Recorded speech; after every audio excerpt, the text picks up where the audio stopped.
ایران کی بات کرتے ہیں. امریکی انسانی حقوق تنظیم 2403 ہلاکتوں کا دعویٰ کر رہی ہے جبکہ ایران اسے بیرونی سازش کہہ رہا ہے.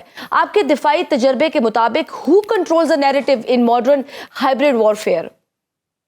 I think it is very clear کہ آج کل کی جو میڈیا وارفیئر ہے اور جو میڈیا پہ ہائپ کریٹ کی جاتی ہے اس سے کچھ اثرات تو آتے ہیں. اب دیکھیں ایران نے بھی کیا کیا کہ اس نے سب سے پہلے انٹرنیٹ کو بند کیا اور ان کے جو اسٹارلنگ سسٹم تھے ان کو کنٹرول کرنا شروع کیا.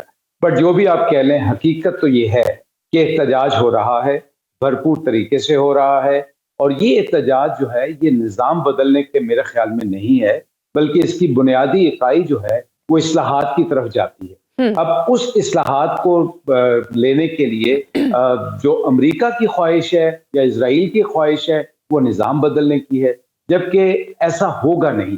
اور جو نظام بدلنے کے لیے جو امریکہ یا اسرائیل کی حرکتیں ہیں اس میں آپ اگر ان کی جو پچھلی والی جنگ تھی اس میں دیکھیں کہ اس میں موساد کی کتنی پریزنس سامنے آئی, اور وہ پریزنس جس کو ایران کے لوگ جو تھے وہ مان ہی نہیں سکے اور نکال ہی نہیں سکے. تو ماڈرن جو ہائبرڈ وارفیئر اس میں صرف ایک فیکٹر پہ آپ ریلائی نہیں کر سکتے, اس میں ویریس فیکٹرز ہوتے ہیں. اب دونوں ملک یعنی ایک طرف اگر امریکہ کو ایک ملک لے لیں, ویسٹرن فورسز کو لے لیں اور یورپین کو لے لیں ورسز ایرانی رجیم کو لے لیں, تو وہ دونوں ہائبرڈ وارفیئر کو اپنائے ہوئے ہیں. بٹ حقیقت یہ ہے کہ اندر پرابلم تو ہے اور شہادتیں بھی ہوئی ہیں اور انتشار پھیلا ہوا. سر, برطانوی میڈیا نے رپورٹ کیا ہے کہ ایران کی سیکیورٹی اسٹیبلشمنٹ متحد ہے اور رجیم چینج کا کوئی چانس نہیں ہے. تو کیا ہم یہ کہہ سکتے ہیں کہ Iran survived a coordinated pressure campaign by the West? میں آپ سے بالکل اتفاق کرتا ہوں that they are surviving that pressure and the reason is over a period of time اگر ہم دیکھیں تو جو ایرانین انقلاب کی جو فورس ہے وہ ابھی تک انٹیکٹ ہے, اس میں کوئی دراڑ سامنے نہیں آئی. ہاں وہاں پہ تاجر, وہاں کی بیوروکریسی اور وہاں کے مذہبی کچھ نہ کچھ لوگ ایسے ضرور ہیں جو تبدیلی کی آواز بیسیکلی نظام کے لیے کریں. اور اس میں اگر آپ یہ بھی دیکھیں کہ وہ ایرانی سارے جو ہیں وہ امریکہ کے خلاف یقیناً متحد ہو جاتے ہیں, یا اسرائیل کی جو پالیسیز ہیں خاص طور پہ مسلمانوں کے لیے اور عمومی طور پہ ایران کے لیے اس کے اوپر بھی متحد ہوتے ہیں. So I think your comment is absolutely valid. They have been able to survive. They may survive. But probably Iran کی جو رجیم ہے اس کو معتدل پسندوں کو یا ان تاجروں کی بات سننی پڑے گی, ریفارمز لانی پڑیں گی. ایک عام آدمی جو وہاں کے اکنامک ایشوز ہیں جہاں مہنگائی ان کا پرابلم ہے, بیروزگاری ان کا پرابلم ہے, تو اس طرح کی چیزیں they need to address it. Sir, Trump ایک طرف تو ایران کو پھانسیوں پر سخت کارروائی کی دھمکی دیتے ہیں اور دوسری طرف ان کے نمائندہ خصوصی کی رضا پہلوی سے ایک خفیہ ملاقات بھی سامنے آتی ہے. کیا یہ ایکسپیکٹ کیا جا سکتا ہے کہ امریکہ اس رجیم چینج کو اگر مظاہروں سے کامیاب نہیں کروا سکا, وہ تو ہم دیکھ رہے ہیں, تو اب کیا باقاعدہ حملہ کر کے ایران پر قبضہ کرے گا؟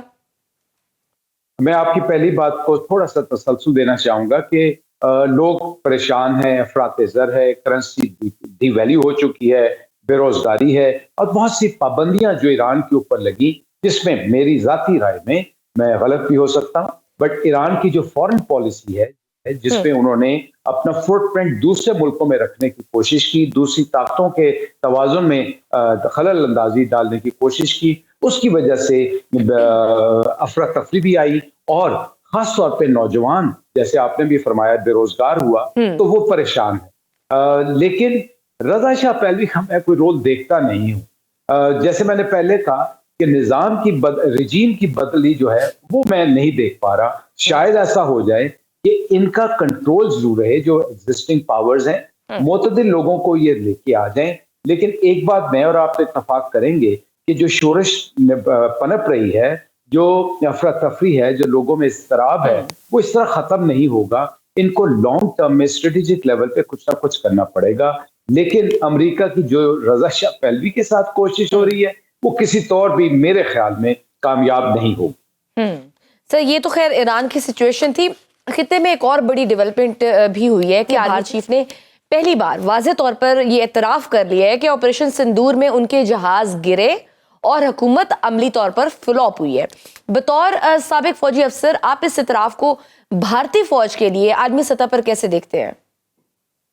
دیکھیں جب سے یہ ہوا واقعہ مئی کا، تو آپ یہ دیکھیں کہ تب سے ہندوستان کے اندر ایک اضطراب کی کیفیت تھی. آلدو مودی نے الیکشن تو جیت لیا، لیکن اس الیکشن کو جیتنے کا ایک علیحدہ سے ہم ڈسکس کر سکتے ہیں کہ اس نے کس طرح انویسٹ کیا، کس طرح خواتین پہ انویسٹ کیا، اور کس طرح ٹرن اوور کو انشور کیا، اور اس کی وجہ سے وہ الیکشن تو جیت گیا. لیکن یہ بات طے ہے کہ جو مورائل آف آرم فورسز اور خصوصی طور پہ ہندوستان کی فضائیہ کا مورائل بالکل دگردوں ہو چکا ہے. اس میں وہ طاقت، وہ جرت نہیں ہے. ان کی وہ اسٹریٹجی ہی ناکام ہو چکی تھی، اور یہ پہلی دفعہ نہیں ہوا، یہ تسلسل کے ساتھ دوسری دفعہ ہوا جب انہوں نے اپنی جو اسٹریٹجک پالیسی کے تحت، آپریشنلائزیشن کے تحت اپنے جہازوں کو لے کے آئے اور ان کو منہ کی کھانا پڑی. اللہ نے بڑا کرم کیا پاکستان پہ. افواج پاکستان عموماً، خصوصی طور پہ پاک فضائیہ نے اللہ کی مہربانی سے جو کارنامے انجام دیے، اس پہ ان کے اعتماد کو متزلزل کر دیا. اب ان کے پاس منہ چھپانے کو وقت نہیں مل رہا تھا. اب over a period of time جب دنیا نے، رائٹرز نے، بی بی سی نے، CNN نے، اور ہمارے محترم بہت ہی پیارے محترم ڈونلڈ ٹرمپ صاحب نے بار بار انہوں نے تو میرے خیال سے کوئی اراؤنڈ 50 ٹائمز کہہ دیا. تو میں ہم ان کی مہربانی، ان کو وہ جو تیجا والا بھی ہم بات کر چکے، میں آپ ہی کے ساتھ بات کر چکا ہوں کہ ہم نے ان کو کام میں بتا دیا کہ یار ساڑھے تین لا دی، انہوں نے آپ ہی ٹایا ہے. تو دیکھیں اب ایک فوجی افسر، میں بھی ایک سابق فوجی افسر ہوں، ہم کتنا جھوٹ بول سکتے ہیں؟ ہم پروفیشنل لوگ ہیں، ہم سیاست نہیں کرتے. تو میں کس طرح جا کے بار بار یہ کہوں کہ نہیں ہم نے جہاز تو ان کے نہیں گرائے، ہم نے ان کے رن وے تو نہیں تباہ کیے، لیکن ہم جیت گئے.